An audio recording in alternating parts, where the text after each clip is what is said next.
Hello guys, magkano kaya itong guys, itong standing lead liberty ngayon? Magkano kaya ang value nito? In between, you may have South Korea, for example, which had a real problem, but is seeing, according to a lot of experts, a lot of success, bringing down numbers. People are even starting to use the word containment.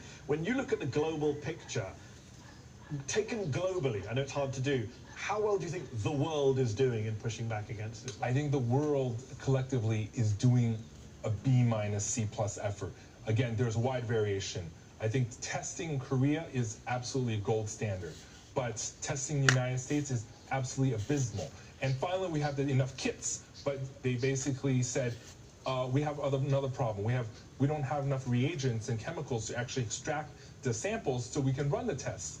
And another roadblock potentially for America actually getting a handle on this virus. And many other countries are literally in the dark and taking an ostrich approach in this. So when you look at the international, I've just got some numbers here from as of March the 8th. You've got South Korea with 3,500 tests per million people. Yes. You've got the UK with 350 tests per million people, pretty bad for the UK comparatively. And then you have the US with 5 tests per million people. Number one, how do you explain that discrepancy? Yes. Number two, what kind of knock-on effects does that have if one country's doing well but one's not? Well, absolutely. This is a serious problem. U.S. is 730 times below South Korea. Why? Because South Korea is an advanced society. I know. South Korea rich. South Korea is the size of Maine in population of West Coast Pacific states. South Korea literally has put all their national resources and has central coordination. They run 15,000 tests a day. They've got drive-through. They have drive-through. America only has drive-through in one location in Seattle. And because a lot of drive-through restaurants. Yeah, we have restaurants. That contributes to a different type of morbidity. But the issue here is the amount of testing. Without testing, you need the testing to do contact tracing, who it in contact to, locking down, isolation. And that's why without that testing and the investigative team footwork, you cannot contain this epidemic. When you look at whether it's Prime Minister Boris Johnson saying, oh, maybe we should let it go through, I've shaken lots of hands, or Donald Trump playing golf saying, I don't need to get tested, and my opponents are treating it's a new hoax from my opponents. Do these people potentially have blood on their hands? I think so. People are dying because of their negligence. Because Boris Johnson's own health minister already came down with COVID-19. The fact that you're neglecting the testing, and U.S. had frozen testing for 2.5 weeks, that is almost 3-fold higher multiplication. Is it in terms of? Can we say at this point that there are people dead who might be alive had the governments handled it differently over the last 6 weeks? I am pretty confident that is the case. Wow.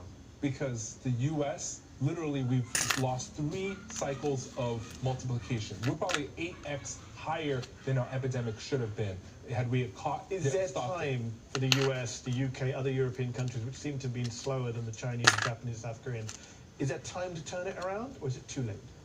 I think there are pockets in which the United States, this epidemic is not every single corner yet. Some pockets, like Seattle, has already run away infection, potentially New York as well, and LA. But the rest of the country, there are still opportunities to prevent it from being a 50-state issue. And how much do we need to change our lifestyles? Because in China, some scientists in the West are saying, well, the Chinese are showing the way with a kind of dictatorship model. You do need to crack down on people's civil liberties and freedoms in order to fight it. Do you share that view?